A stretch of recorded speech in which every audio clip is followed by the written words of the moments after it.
Bonjour à tous, merci de nous avoir rejoints pour ce rendez-vous RSE. Donc, je vois qu'il est midi, donc on va pouvoir démarrer. Et puis, si jamais il y en a qui arrivent en cours de route, ils vont suivre en arrivant. Donc, on a rendez-vous aujourd'hui pour parler du gaspillage alimentaire et de la restauration éthique et durable. Donc, c'est un point important pour tout le monde, puisqu'en France, le gaspillage alimentaire représente 10 millions de tonnes de produits par an, donc c'est quand même assez conséquent. Et donc, je vais laisser la parole à Olivier Thomas qui va vous présenter la restauration éthique et durable. Bonjour, merci Morane pour cette introduction et bravo pour le timing parce que 11h59, là on peut pas faire mieux. Bienvenue à tous, très heureux de vous retrouver dans cette période un peu complexe. Donc en effet, comme vient de le dire Morane, on va parler plus spécifiquement gaspillage alimentaire, mais dans un contexte plus global de restauration éthique et durable.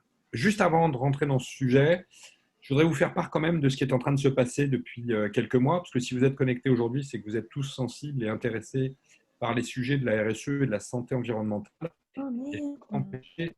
je ne peux pas m'empêcher de commencer en citant euh, quelques éléments qui viennent de se produire depuis le 17 mars, c'est-à-dire depuis la période Covid. Je vais vous citer plus particulièrement le Ségur de la santé, qui a intégré 7 chapitres sur la RSE dans ses préconisations. Ça, c'est très nouveau. Et puis des chapitres très importants comme les dasseries, la réduction du gaspillage alimentaire notamment. Vous avez aussi la Convention citoyenne, qui est un document très important pour les mois à venir, puisque la Convention citoyenne a généré 149 propositions, dont 146 vont être retenues par l'Élysée pour se transformer en projet de loi. Il y a dedans des choses très fortes, comme par exemple la création du CO2 score, c'est-à-dire l'étiquetage de l'impact CO2 de l'ensemble des produits et services de notre pays d'ici 2023. Donc ça va aller très vite et ça va être très structurant en termes d'achat, notamment pour la restauration. La Haute Autorité de Santé aussi a mis en place des choses très engageantes pour la suite, c'est-à-dire que les critères qui étaient optionnels jusqu'à présent dans la V 2014 vont devenir obligatoires sur la RSE, et il y a environ 45 items sur le sujet qui vont passer d'optionnel à obligatoire. Grande nouveauté aussi, les EHPAD depuis le 6 juillet et tout le secteur médico-social ont l'obligation de tenir à jour des indicateurs RSE. Donc ça aussi, c'est très récent, très nouveau, ce qui va obliger l'ensemble du secteur médico-social à avoir une collecte de données plus précise sur le sujet. La nouveauté depuis hier, c'est également la FHF, la Fédération hospitalière de France, qui vient d'éditer son livre blanc sur la transition énergétique et écologique, avec 50 propositions au ministère de la Santé, propositions très structurantes pour la suite. Et bien sûr, je ne peux pas ne pas citer le PNSE 4, le Plan national santé-environnement, qui est en préparation au ministère de la Santé et de l'Environnement, qui sortira en janvier, et le plan de relance de la semaine dernière, qui alloue 100 milliards d'euros, dont 30, dont un tiers, à la transition énergétique et écologique. Donc, comme vous le voyez, introduction un peu longue, mais comme vous le voyez, l'impact de la Covid a été très fort pendant ces quelques mois, et on est en train d'assister à un virage RSE dans le monde de la santé qui sera très impactant pour les mois et la décennie à venir. On va rentrer dans le vif du sujet sur la restauration. Donc la restauration est un des chapitres majeurs dans le monde de la santé et du médico-social. Pourquoi? Parce qu'on est tout simplement le plus grand restaurant de France. On a tendance à l'oublier, mais les établissements sanitaires et médico-sociaux fournissent jour et nuit, 24 heures sur 24, 365 jours par an, petit déjeuner, déjeuner, goûter, dîner aux Français hospitalisés ou aux Français dépendants. Depuis le 1er janvier 2016, on va faire un petit rappel réglementaire. Tous les établissements qui produisent plus de 10 tonnes de biodéchets par an, donc 10 tonnes, ça va très vite, ou 60 litres d'huile alimentaire, sont dans une obligation de mettre en place une filière de traitement de ces biodéchets. Alors, ce n'est pas forcément simple parce qu'en fonction de la ville ou l'agglomération dans laquelle vous vivez, les filières ne sont pas forcément structurées. Qu'est-ce qu'on risque? C'est important à savoir. Si on ne met pas ces biodéchets dans les filières ad hoc, on risque peine d'emprisonnement et amende à hauteur de 75 000 euros. Donc, ce n'est pas anodin. Aujourd'hui, on n'a plus le droit de jeter ces déchets. Et depuis 2015, tous les établissements sanitaires et médico-sociaux sont obligés, se doivent de mettre en place un plan de lutte contre le gaspillage alimentaire. Alors, je ne vais pas rentrer dans le détail du plan national nutrition santé, ce n'est pas l'objet aujourd'hui, c'est juste pour vous rappeler quand même qu'on est dans le cadre du PNNS numéro 4 actuellement, qui a été complètement revu depuis quelques années, C'est important de le connaître. Il n'est pas obligatoire de l'appliquer, c'est un plan. Il n'est pas opposable, mais il faut savoir que dedans, il y a quand même des quantités de sujets relatifs à l'alimentation que l'on doit fournir. Excusez-moi, Depuis, on aura le PowerPoint. Est-ce que ça sera possible de l'avoir après, non? Pardon? Est-ce qu'il sera possible d'avoir un document une fois Oui, oui, oui. On vous communiquera le PowerPoint. Oui, oui. Ok, merci. Merci. Autre sujet à connaître sur l'augmentation de la qualité des produits dans la restauration collective à partir du 1er janvier 2022, donc ça va aller très très vite, hein, on n'a plus beaucoup de temps devant nous. Les établissements vont avoir une obligation d'avoir 50% de produits servis dans des restaurants collectifs qui soient siglés sur des thématiques relatives au bio, au label rouge, aux appellations d'origine contrôlée, etc. Donc, c'est très ambigu comme texte parce qu'en fait, les 50%, c'est ce qu'il faut savoir, sont basés sur la valeur hors taxe de l'ensemble des produits. À mon avis, c'est une très mauvaise idée. Je vais vous prendre un exemple. Il vous suffit d'acheter, donc là, je fais une caricature, bien évidemment. Hein. Il vous suffit d'acheter 1 kg de truffes bio et vous aurez atteint les 50% de produits servis dans l'année. Donc, ça ne me paraît pas très cohérent de l'avoir fait ainsi, mais il faut savoir quand même que là, on a une montée en charge des labels qui est très importante. Alors, du coup, vous le verrez, vous pouvez le regarder après à tête reposée, mais on a fait un petit comparatif des labels existants. C'est très important de savoir aujourd'hui que dans ces différents labels, eh bien, tous les produits ne sont pas forcément concernés. J'en profite pour vous rappeler, et ça c'est un point majeur dans les mois à venir, que le label AB qui est connu de tout le monde, qui est quand même celui qui est assez important sur les produits français, je vous rappelle qu'il ne prend pas en considération la nature du contenant et c'est un vrai problème parce que vous pouvez avoir aujourd'hui des produits considérés d'agriculture biologique, mais dans des contenants qui sont à base, par exemple, de phtalate ou de dioxyde de titane, qui ont des effets conservateurs et qui migrent dans l'aliment. Donc, pour moi, très important dans les critères de choix, c'est d'intégrer la nature du contenant et du contenu. Sur l'usage unique, autre réglementation dans le cadre de la loi Pacte et de la loi Egalim, sur la suppression des gobelets à partir du 1er janvier 2020, gobelets, verres, assiettes jetables qui ne sont pas à base de matériaux biosourcés et compostables. Et à partir du 1er janvier 2021, donc dans quelques mois, tout ce qui est paille, barquette, autres assiettes, couverts, bâtonnets, mélangeurs, etc. Donc ça, attention, parce que c'est une obligation importante, ce n'est pas facile à mettre en œuvre et la CAP est à votre disposition pour vous faire part de fournisseurs ou de produits qui sont référencés. Alors, un focus rapide sur l'empreinte environnementale de la restauration. C'est une empreinte qui est assez importante. Je vais vous le montrer après en taux d'émissions de gaz à effet de serre.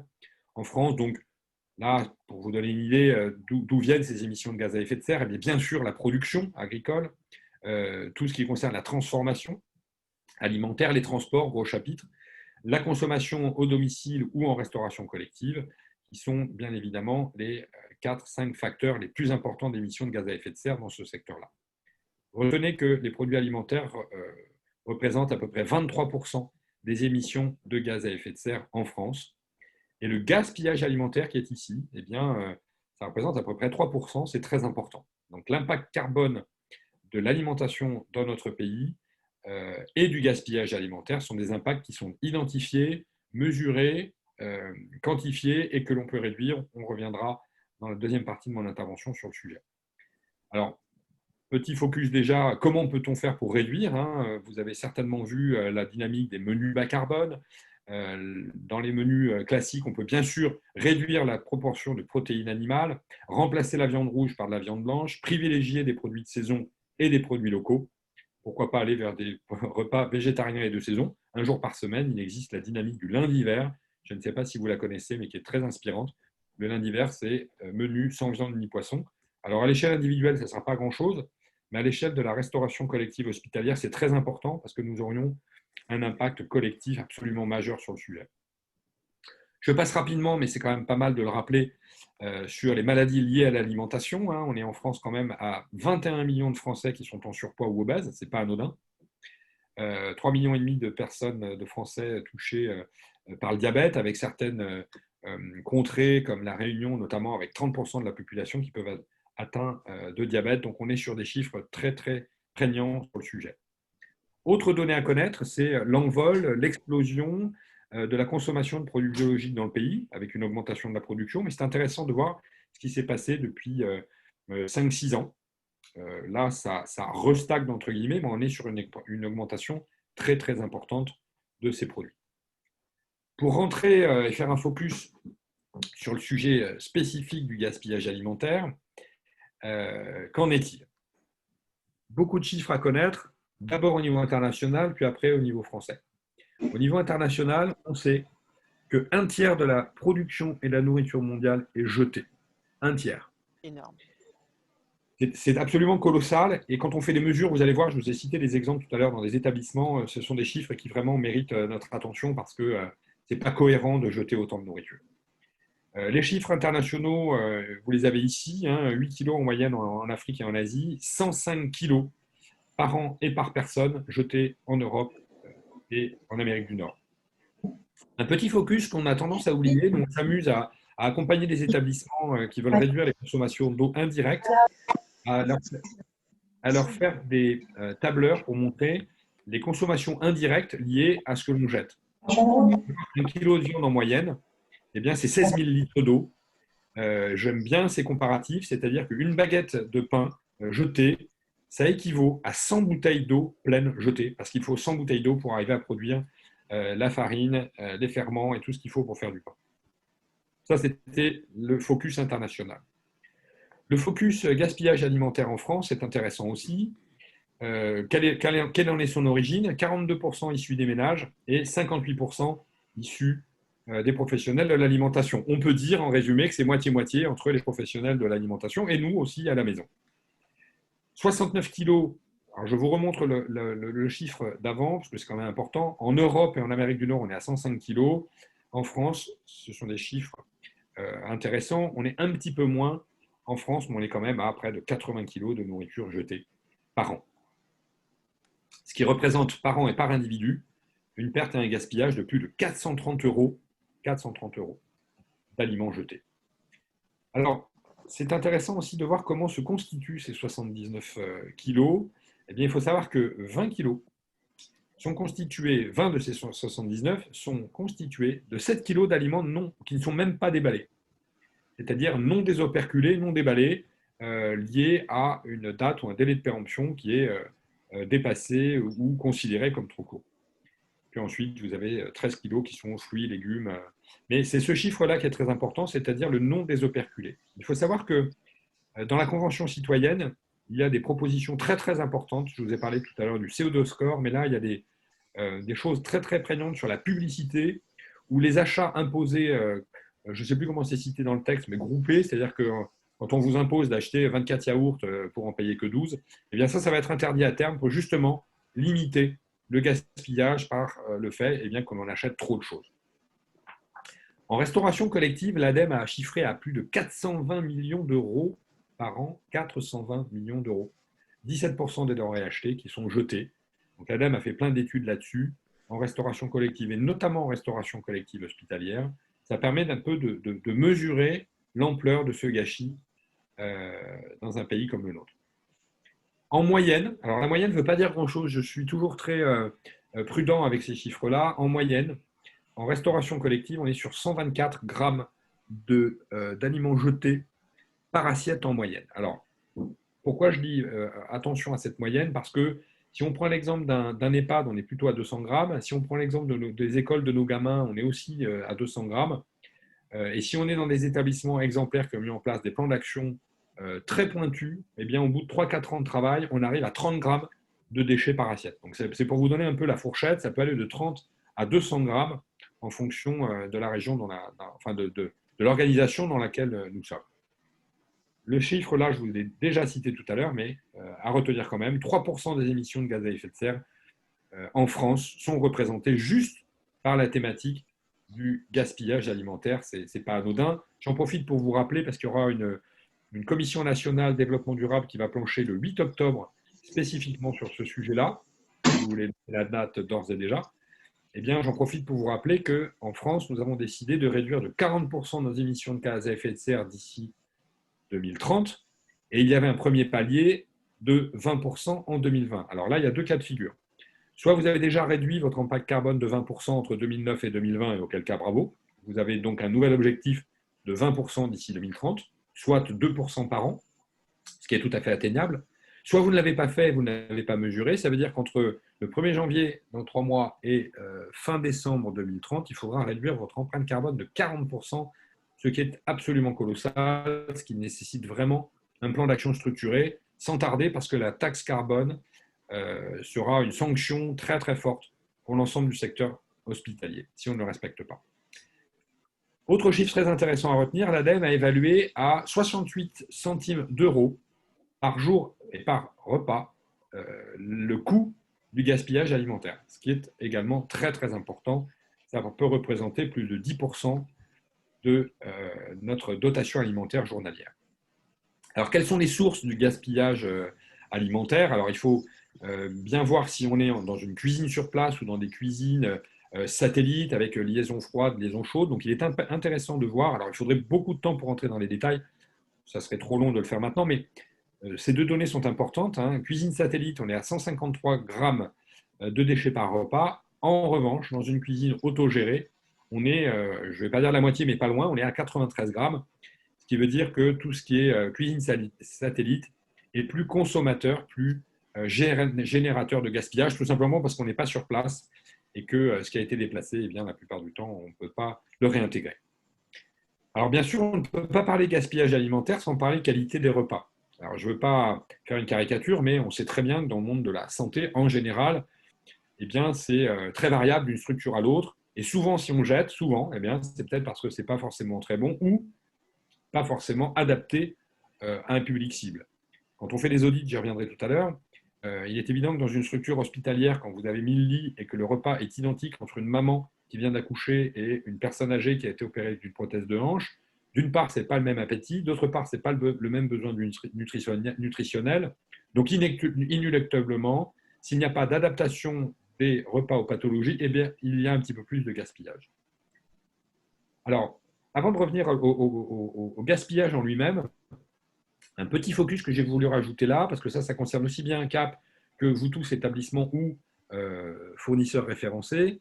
Quels sont les critères de choix aujourd'hui que l'on commence à intégrer dans des cahiers des charges dans les aliments? De plus en plus de critères liés à l'absence d'OGM, l'absence d'additifs alimentaires, certains qui sont cités là, qui sont suspectés de toxicité, l'absence de dioxyde de titane ou de nanoparticules, parce qu'il y a quand même aujourd'hui l'interdiction du E171, c'est-à-dire le dioxyde de titane sous forme nanoparticulaire, dans l'alimentation depuis le 1er janvier. Donc ça, c'est une grosse avancée.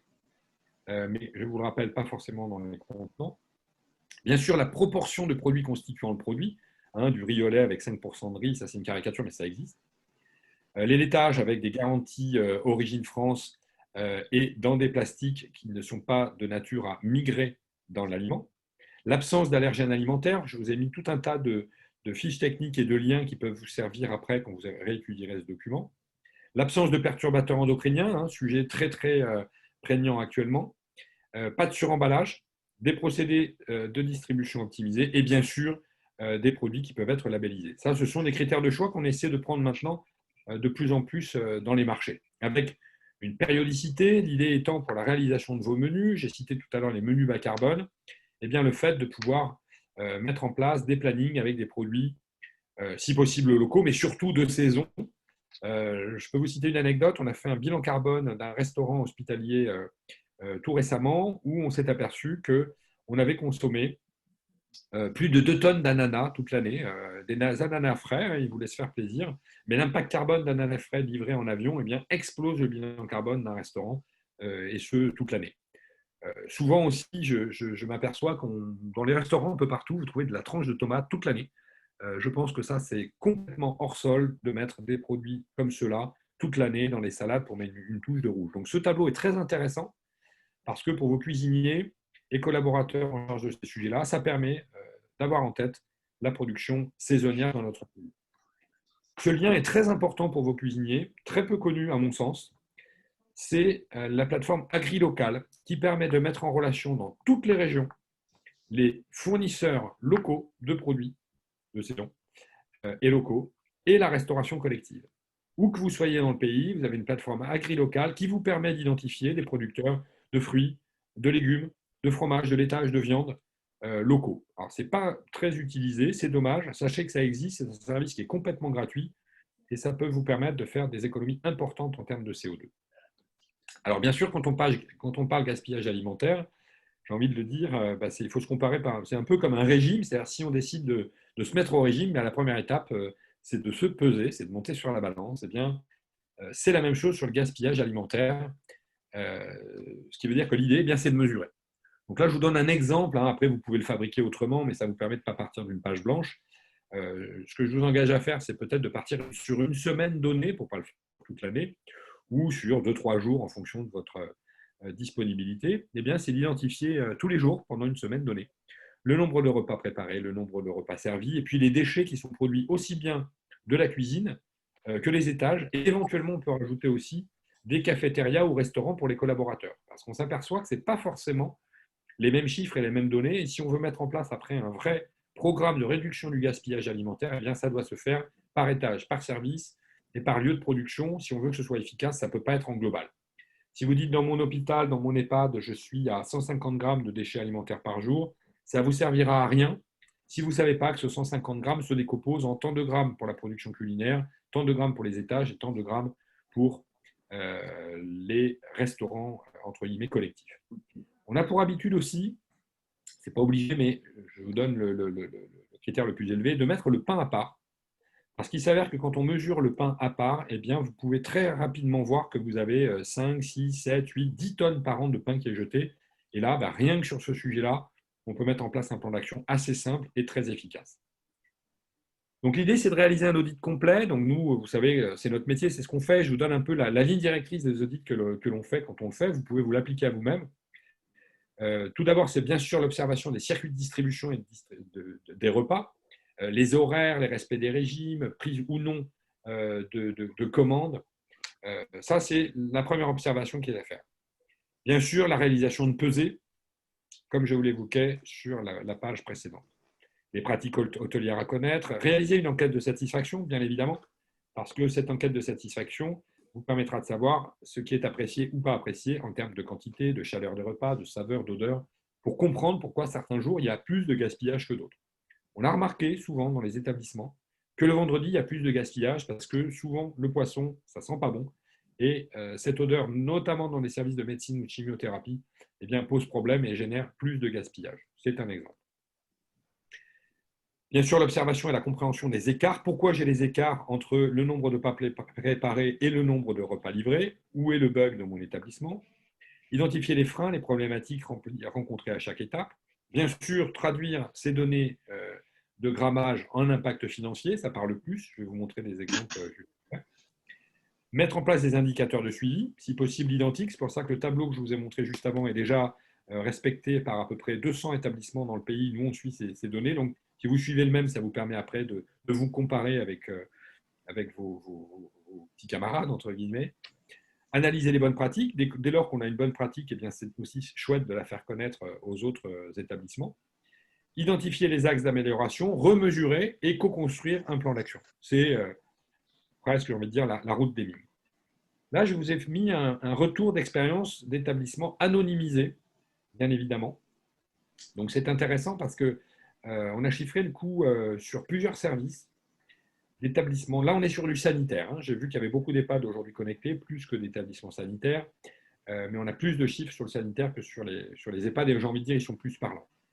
Eh bien, voilà ce qu'on a en moyenne sur des gros établissements. On est sur une fourchette de 600 000 à 1 million d'euros par an. Donc, vous voyez que ce n'est quand même pas anodin. Ce sont des chiffres très, très importants qui méritent vraiment de s'y pencher. Et on s'aperçoit que dès lors que l'on met un plan d'action sur ces établissements, eh bien, vous pouvez réduire de 30%, c'est le chiffre qui ressort à peu près partout. En 6 mois, vous pouvez réduire ces enveloppes de près de 30% si tout le monde s'y met. Autre retour d'expérience sur des établissements plus petits. Là, on est sur du médico-social, sur le service du midi et le service du soir. Donc là, on a pesé les poubelles, en fait. 6 kilos d'aliments non consommés par les patients, c'est quand même 30% de la quantité préparée. Ça représente à peu près 74 centimes par repas, soit un coût de près de 10 000 euros par an. Sur le service du soir, Même méthodologie, on est sur 1 000 € par an. Donc, vous voyez que sur un établissement de plus petite taille, eh bien, on peut très rapidement gagner 20 000 € par an sur ces sujets-là et puis surtout redonner du sens à ce sujet qui est très important. Alors, pour réduire ce gaspillage alimentaire, une des clés, on le sait, c'est de personnaliser les repas le plus possible. Je parlais tout à l'heure de menus adaptés aux pathologies. Certains établissements sont allés très très loin, les services de chirurgie notamment, où on peut même adapter les menus en fonction des types de chirurgie avec des aliments qui peuvent favoriser la cicatrisation et la vascularisation. Donc, plus on va personnaliser les repas, je citais tout à l'heure les femmes enceintes qui ont faim par rapport à des personnes plus âgées qui ont moins faim, plus on va adapter le repas à la personne ou à la pathologie, moins on va derrière gaspiller. Petite astuce, j'aime beaucoup ça. On a fait une vidéo dans une cafétéria d'un hôpital où dans le self, on s'est aperçu que lorsque l'on forme le personnel à proposer 1 cuillère, 2 cuillères ou 3 cuillères, c'est-à-dire qu'on peut pour le même prix, on n'est pas obligé d'avoir la même quantité d'aliments et on peut même se resservir. Eh bien, on s'aperçoit que quand on fait ça, on réduit de manière massive les déchets qui sont rejetés. En clair, dans une cafette, on peut arriver à aucun déchet alimentaire si on a adapté la taille de l'assiette à la personne que l'on forme. Je ne vais pas passer pour quelqu'un qui fait trop de caricatures, mais une personne qui est assise à un bureau toute la journée et une personne qui va manipuler toute la journée des cartons dans une pharmacie ou sur les espaces de livraison des établissements, on n'a pas le même besoin nutritionnel. Bien sûr, un plan de formation qui est nécessaire et qui est nécessaire de manière récurrente, parce qu'une fois qu'on a fait ce genre de formation, bien, il faut y revenir à peu près tous les 6 mois. Donc, former les personnels pour estimer au plus juste les achats, déjà, politique d'achat en amont, privilégier les produits bio locaux et de saison, optimiser le stockage, ça, c'est pas anodin, respecter les grammages préconisés lors de la production, innover dans la présentation. Il est évident que la présentation compte pour beaucoup, alors on n'a pas toujours le temps de le faire, mais j'ai vu certains EHPAD qui font des choses extraordinaires sur du manger main, sur des petites portions très jolies, ce qui fait que, bien évidemment, eh bien, on jette moins. Comme on l'a déjà évoqué, élaborer des menus adaptés pour le mieux-être des convives, servir la juste quantité. Voilà, je vous ai déjà dit tout ça, mais ça, vous avez là, en clair, un plan d'action qui permet de rentrer dans les détails. Une enquête de satisfaction, je vous en ai mis un exemple, qui permet, quand on fait une cadence fixe, moi j'ai envie de dire de le faire tous les 6 mois pour voir comment ça évolue, eh bien, ça permet de voir où on en est de la satisfaction, parce qu'il est important de corréler les deux. Certains établissements ont mis en place un plan de réduction du gaspillage alimentaire, mais l'idée, c'est de mesurer la qualité en même temps. Je fais une caricature, il ne faudrait pas qu'il n'y ait plus à manger non plus. Donc, il n'y a plus de gaspillage, mais on donne moins à manger. Donc, ce n'est pas l'idée. L'idée, c'est que le niveau de qualité monte et que le gaspillage diminue. Trier aussi est une façon de faire prendre conscience aux collaborateurs. Donc, il y a des quantités de meubles, de mobilier que vous pouvez faire même ou qui peuvent être référencés par votre centrale d'achat. Vous en avez même certains qui sont transparents, ce qui est qui est très visuel. Hein. Quand vous avez ça, eh bien, vous voyez à la fin du service, là, vous voyez, on a mis des euros. Hein, ça a été fait maison par un établissement. Eh bien, quand vous voyez les euros qui montent, ça permet de sensibiliser les collaborateurs, les clients, les convives. Le don alimentaire, ce n'est pas anodin. Alors, je pourrais vous mettre des quantités de slides sur ce sujet parce qu'on a trouvé plein de solutions. Il y a de nouveaux prestataires, notamment dans les grandes villes, plus facilement, hélas, que dans nos campagnes. Mais le don alimentaire, maintenant, ça se structure et c'est important de ne pas jeter et de pouvoir donner. En dernier recours, on a déjà fait des présentations de procédés référencés par la CAP, et bien transformer ces déchets en matière résiduelle. Vous l'avez vu, la réglementation vous impose de mettre en place une filière de biodéchets, mais vous avez la possibilité aussi de traiter vous-même vos biodéchets. Moi, c'est une solution que je préconise souvent parce qu'elle coûte moins cher. Alors au début, ça nécessite un investissement, bien évidemment, dans un appareil, un digesteur ou un biocomposteur, mais derrière, vous êtes complètement autonome, vous n'êtes pas dépendant de prestataires et de fournisseurs de déchets. Dans les établissements de petite taille, on peut s'amuser à faire du compostage.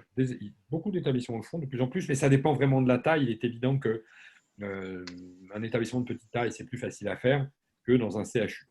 La méthanisation est aussi très intéressante dans certaines villes. J'aime bien citer l'agglomération de Lille. Si certains d'entre vous aident dans cette agglomération, eh bien, il faut savoir que les déchets des cliniques, hôpitaux, EHPAD du centre-ville de Lille sont collectés par un prestataire de matière organique qui méthanise et qui transforme ces biodéchets en biogaz et en digesta. et je crois que ce sont les tramways du centre-ville de Lille qui tournent grâce à ce biogaz. Donc là, on est vraiment au cœur de l'économie circulaire, au cœur de ce qu'il faut développer dans les décennies qui viennent. Je ne vais pas vous détailler tous les liens, mais je savais que vous me demanderiez le support. Donc là, je vous ai mis, pour aller plus loin, tout ce qui existe aujourd'hui en termes de guides de l'ADEME, de guides de l'hôtellerie-restauration. Je vous ai mis tous les liens qui peuvent vous aider à mettre en place une activité et une action sur le sujet. J'ai essayé de respecter le timing de 30 minutes. Il est 29. Morane, je vais te redonner la main. On peut maintenant essayer d'échanger entre nous. Vous pouvez nous faire part de bonnes pratiques, parce que l'idée de mutualiser les bonnes pratiques aussi, eh bien, c'est à mon avis très important.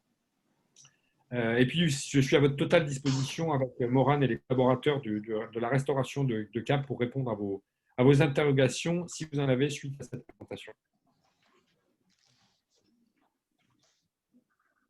Vous avez des questions sur le sujet du gaspillage alimentaire?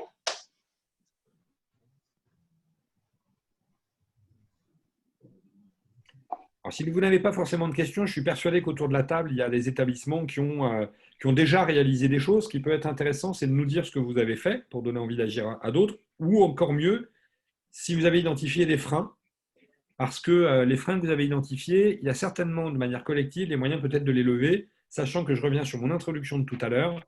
Il va y avoir des fonds, des fonds importants, notamment sur l'ADEME, pour réduire le gaspillage alimentaire, réduire l'empreinte carbone. Donc, si vous avez des solutions, partagez-les. Et si vous avez des freins, partagez-les aussi, parce que ça sera l'occasion, l'année qui vient, de les lever.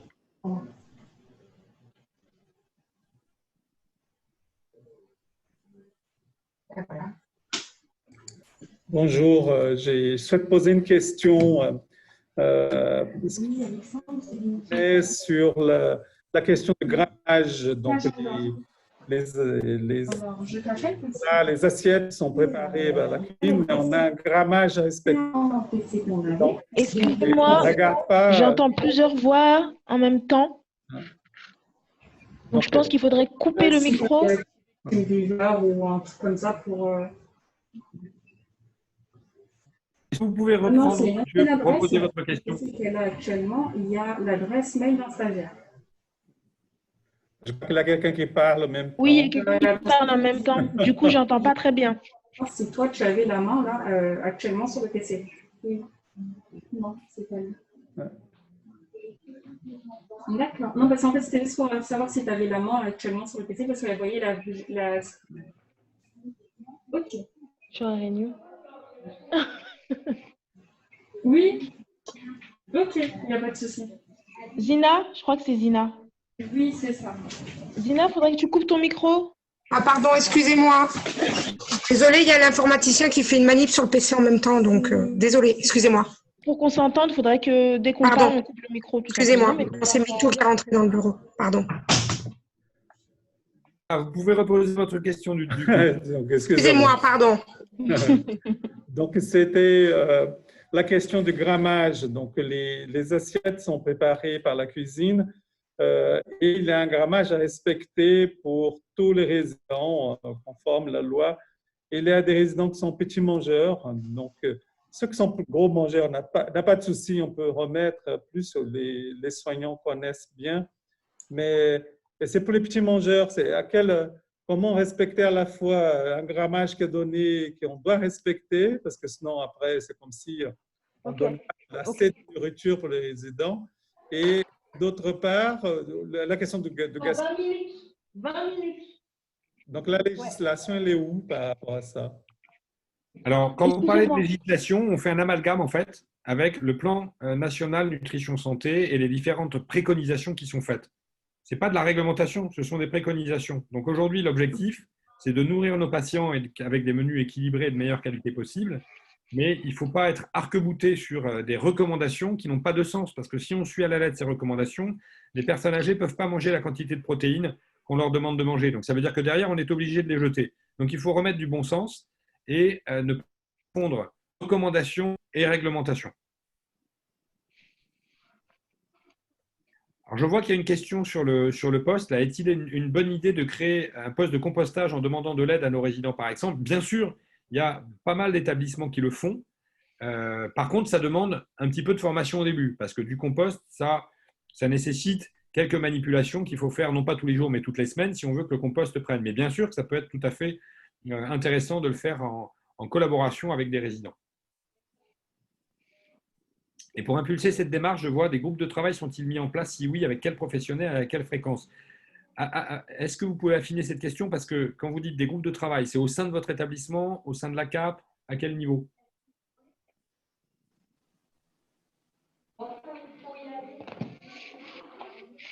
Je vais couper mon micro. Au sein de l'établissement, bien sûr. Première étape dans un établissement, je vais vous redire un peu ce que j'ai écrit dans ma présentation. L'étape numéro 1, c'est de mesurer et d'avoir des indicateurs. Est-ce que dans votre établissement, vous avez du gaspillage alimentaire ou pas? C'est la question numéro 1, parce que vous avez des établissements qui sont autour de la table dans lesquels il n'y en aura pas. Je suis persuadé que si vous faites des mesures, là on est à peu près une cinquantaine connectés, eh bien vous aurez des indicateurs qui vont aller de 30 grammes par plateau repas à 205 grammes. Donc votre priorité absolue, c'est de savoir où vous en êtes. Si vous êtes à 205, ça veut dire que vous avez un plan d'action urgent à mettre en œuvre. Donc là, ça veut dire on se réunit, on analyse, on essaie de comprendre dans quel service je jette, qu'est-ce que je jette, pourquoi, comment. Et à partir de là, oui, bien sûr, une comité peut se réunir pour essayer de trouver les bonnes solutions.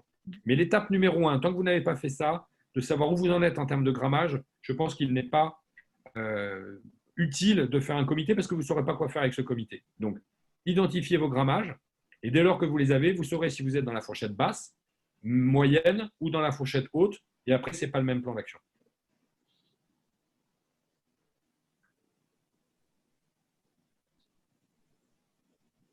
Concernant le compostage, oui. Il y a très longtemps de ça, on disait qu'en termes d'hygiène, quand on était un établissement sanitaire, ce n'était pas autorisé.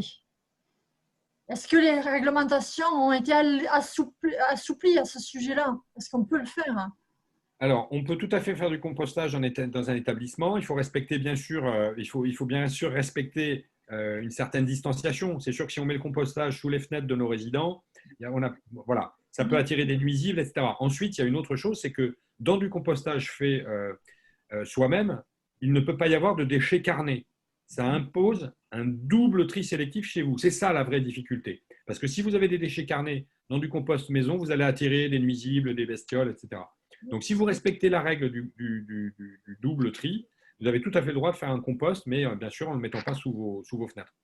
Parce qu'en fait, la question du risque infectieux, c'était même l'étape d'avant, c'est-à-dire, étant donné que le plateau repas s'est retrouvé dans peut-être une chambre d'un patient infecté, et donc cette matière-là, ça posait souci ensuite de la déposer au compostage. En fait, on était vraiment en amont. Il n'y avait pas l'obligation, on ne pouvait pas le faire. Je n'ai pas vu de réglementation sur le sujet. Si vous me posez la question sur la réglementation, après, il est évident qu'il y a une question de bon sens. Par exemple, dans nos EHPAD, souvent, il arrive d'avoir des médicaments qui soient mélangés dans des laitages ou autres. Voilà. Non. La réglementation qui interdit de faire du compost dans des bâtiments, enfin aux abords des bâtiments recevant du public, j'en ai pas vu. Voilà. Ou alors elle vient de sortir hier matin et je l'ai loupée parce qu'il en sort beaucoup. Mais très sincèrement, ce n'est pas un problème de réglementation que d'interdire le compost localement. Et alors, concernant le digesteur, je me suis intéressée un petit peu à ce sujet-là, mais je vais creuser encore. J'imagine qu'il y a des réglementations là aussi. Oui. De la qualité du compost que ça va produire. Oui. Est-ce que dans vos références, là, je vais trouver ce que je cherche? Alors, vous avez aussi la CAP qui référence des produits relatifs à ça.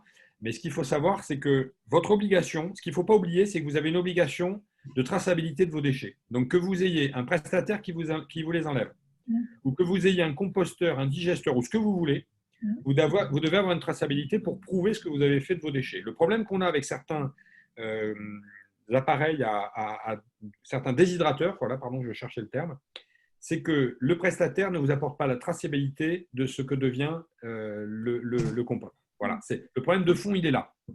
Donc, logiquement, il faut contractualiser avec une société qui vous loue ou vous vend le digesteur ou le déshydrateur, qui vous récupère cette matière et qui vous apporte la traçabilité, soit de l'avoir intégré pour fabriquer du biogaz, soit pour l'avoir intégré dans du compost, mais vous devez avoir cet élément de preuve.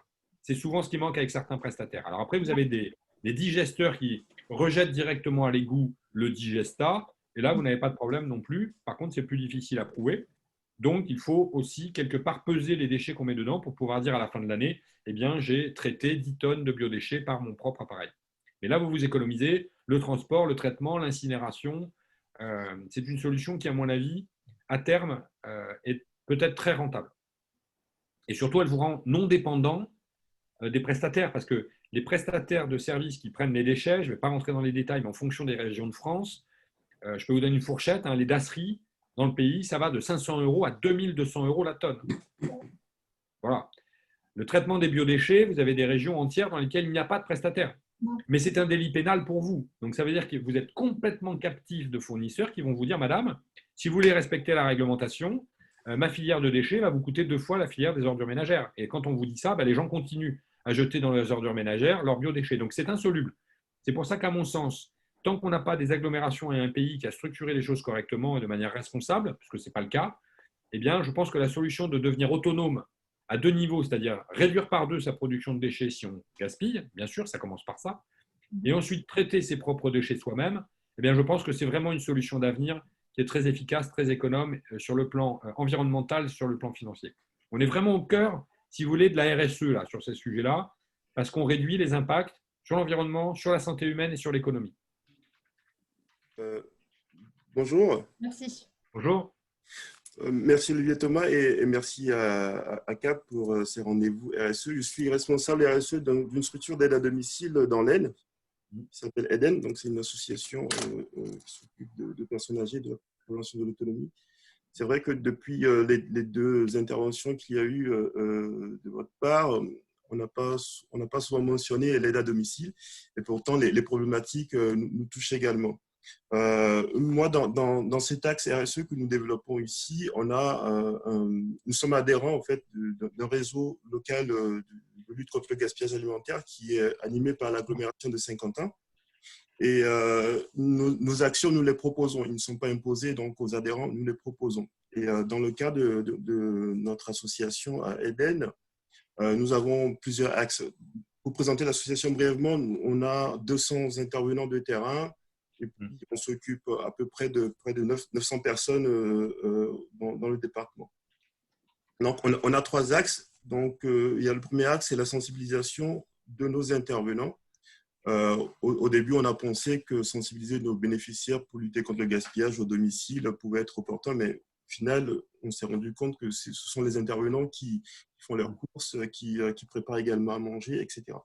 Donc, on a développé cet axe de sensibilisation des intervenants en leur faisant part notamment du calendrier des fruits et légumes, comment optimiser ses courses, la conservation des aliments au domicile et puis la cuisine des restes. Donc, on continue par y aller parce qu'après, avec le Covid, on a cessé les ateliers de sensibilisation. Donc, on est allé aux cuisines de l'agglo, donc on est allé au cœur même de la collectivité locale pour pouvoir faire ces ateliers pratiques et en même temps, ça permettait aux salariés qui ne se voient pas souvent de se regrouper hors du cadre du domicile. Donc, c'était un peu gagnant-gagnant. On faisait de l'atelier de sensibilisation et en même temps, au niveau managérial, on essayait de ressouder les équipes. Donc, il y a cette partie au niveau administratif, pour les salariés administratifs, j'ai installé un co-poste donc, à l'intérieur de nos structures. Et tous les repas donc, qui étaient pris à midi avec toutes les personnes qui mangeaient des fruits et légumes, etc., abondaient donc ce compost qu'on utilisait ensuite pour amender notre jardin thérapeutique. Bien. Et puis, troisième chose, bon, on s'est rendu compte que parmi les adhérents, il y avait la Banque alimentaire de Saint-Quentin. Et depuis l'an dernier, donc en novembre, nous avons signé une convention de partenariat avec la Banque alimentaire pour faire de la distribution donc, de produits alimentaires aux bénéficiaires qui sont le plus dans le besoin. Nous sommes dans un territoire assez sinistré. C'est le département de l'Aisne est un des plus pauvres de France. Donc, c'est une problématique. Moi, j'ai décelé 3 enjeux dans la lutte contre le gaspillage alimentaire. Il y a l'enjeu économique. Donc, on aide que ce soit nos intervenants ou nos bénéficiaires à réaliser des économies substantielles. Je crois que l'ADEME a évalué ça à 250 € en moyenne par an quand on lutte contre le gaspillage alimentaire au domicile. Il y a aussi l'enjeu environnemental parce que ici, jusqu'à l'année dernière, on faisait de l'enfouissement des déchets organiques, mais cela ne se fait plus. On passe finalement à l'incinération, qui est un peu une bêtise, parce que incinérer des produits qui contiennent de l'eau, c'est un peu… Je ne sais pas si vous comprenez ce que je veux dire par là. Oui, complètement.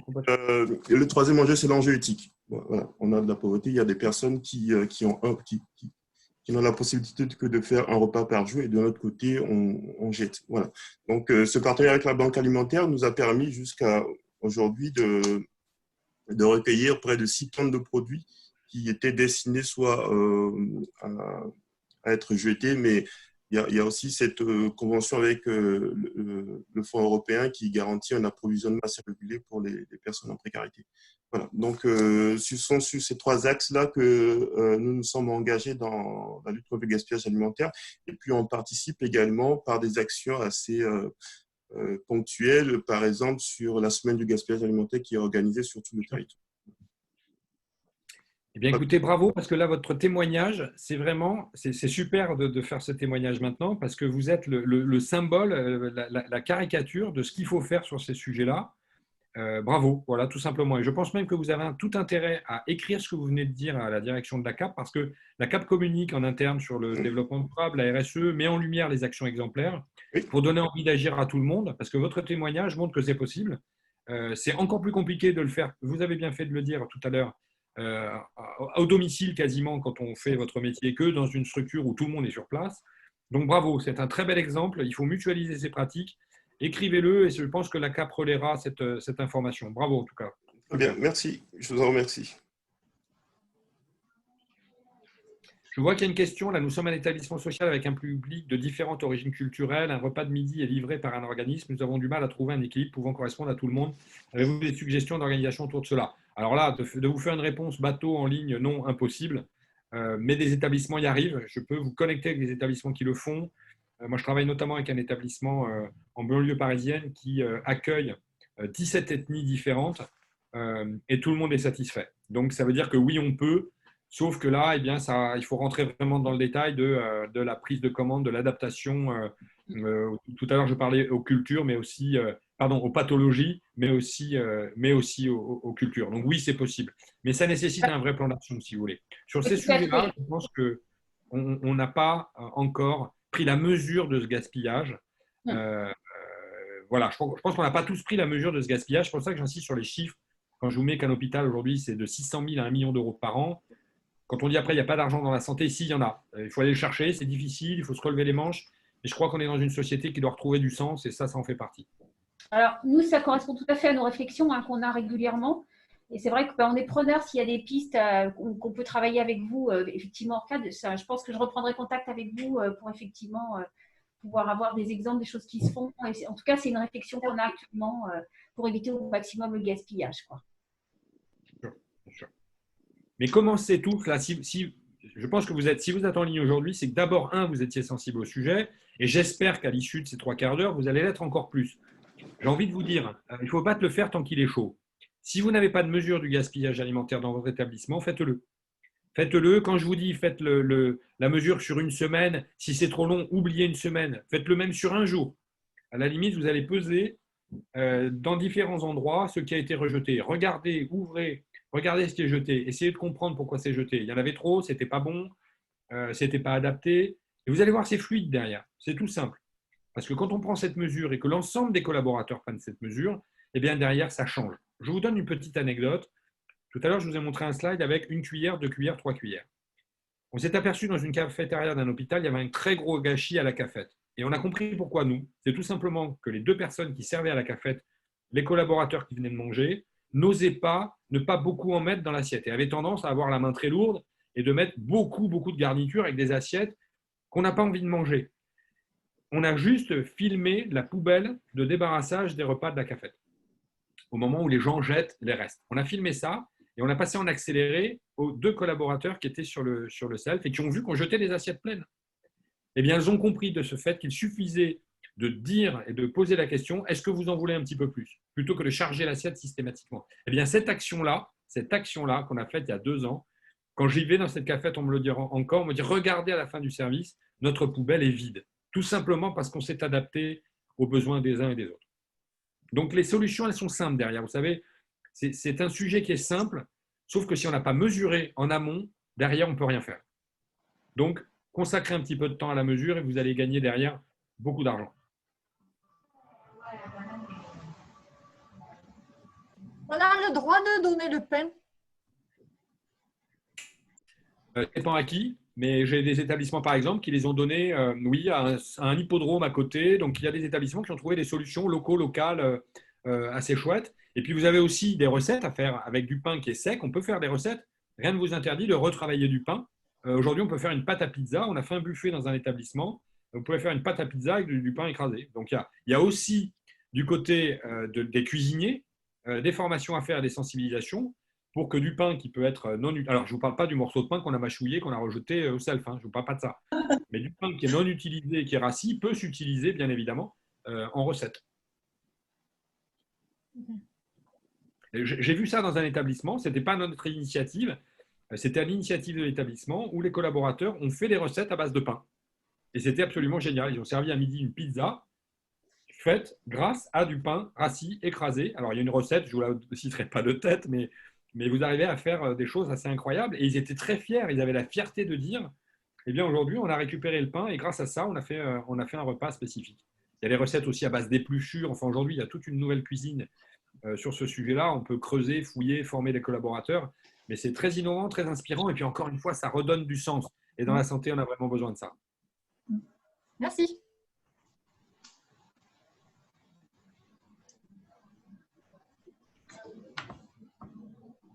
Il y a d'autres questions, d'autres personnes qui veulent intervenir sur ce sujet?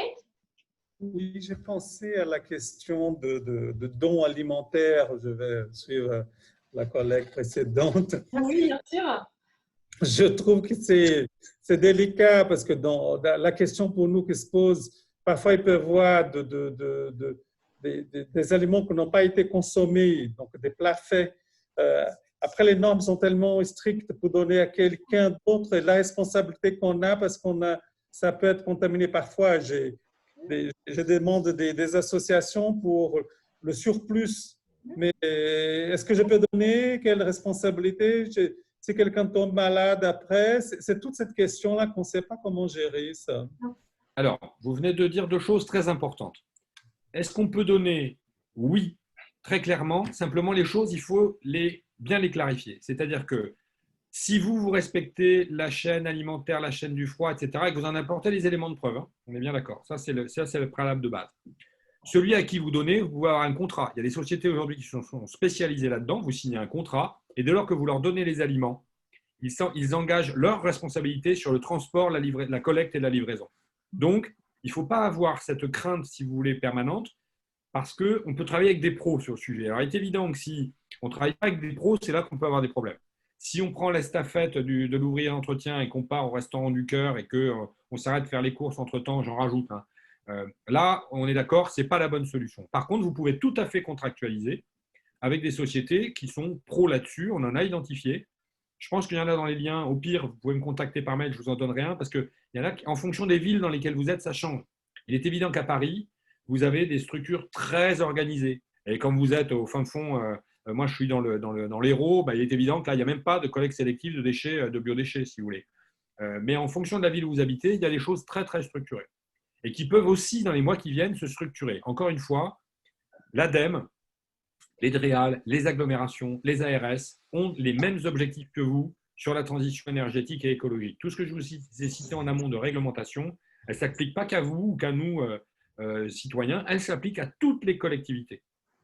Donc, ce qui veut dire qu'il ne faut pas lâcher l'affaire. Si vous êtes dans une problématique de filière de déchets, de tri, de problématique de dons telle qu'on évoque là, et qu'il n'y a pas de solution localement, faites remonter au préfet, au sous-préfet, aux députés. Si vous voulez, il ne faut pas qu'on hésite à militer sur ces sujets-là.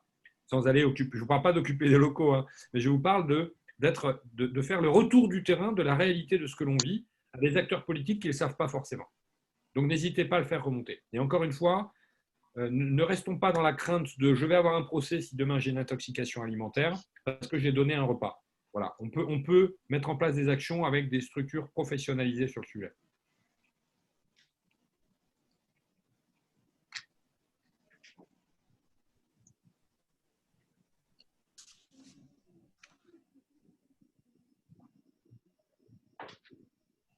Quelqu'un veut rajouter un dernier point?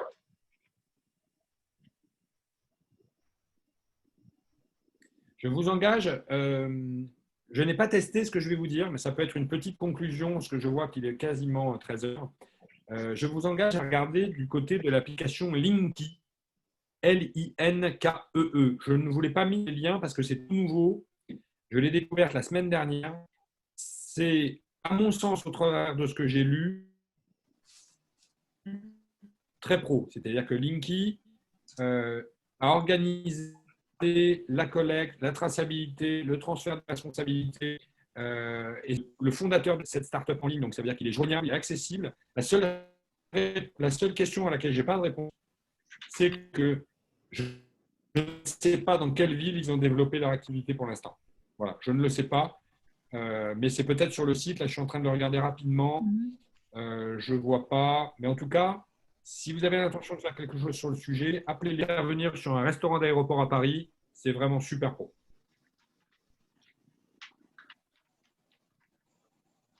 Morane, je te laisse peut-être conclure. Oui, pas de souci. Merci à tous de nous avoir rejoints, d'avoir participé à ce rendez-vous RSE. Donc, c'était avec plaisir qu'on a échangé sur ce sujet qui est passionnant et dont on pourrait parler pendant très, très, très longtemps. Mais forcément, je me doute que vous avez tous des occupations derrière. Donc, encore merci de nous avoir rejoints et vous recevrez bientôt une nouvelle invitation pour le prochain rendez-vous RSE qui sera le 8 octobre. Donc, je vous remercie à tous et je vous souhaite une bonne journée. Merci. Merci. Bonne journée. Au revoir. Au revoir. Pardon, Martine Le Fay, un mail. Une question pour répondre après. Voilà, donc merci à vous. On s'en occupe. Merci à tous. Merci à tous. Bon appétit.